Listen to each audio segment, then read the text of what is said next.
কপাল খারাপ তাকে বলে। আজকে আমাদের যাওয়ার কথা ছিল শ্রীরামপুর, শ্রীরামপুর মাহেশে, রথের মেলা হয়, ওই মেলা দেখতে।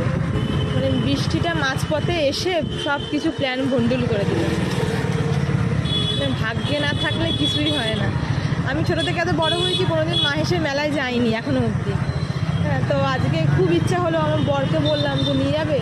তা ওরও আজকে খুব একটা ইচ্ছা ছিল না, সেটা আমি বুঝতে পেরেছি, কিন্তু বেকার বলতে পারবে না কিছু আমার ওপরে কথা। তো তার জন্য নিয়ে গেল, মানে নিয়ে যেতে হবে, রাজি হয়েছিল। কিন্তু বলে না, কপালে না থাকলে তাহলে আর কিছু করার নেই। তো রেডি ফেডি হয়ে এখন যাওয়ার কথা ছিল ওখানে, কিন্তু যাওয়া তো হচ্ছে না।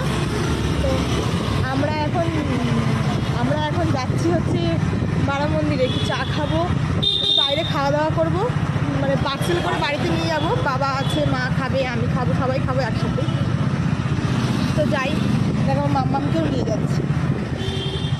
ওরও মন মেজাজ ভালো নেই, শরীরটাও ভালো নেই।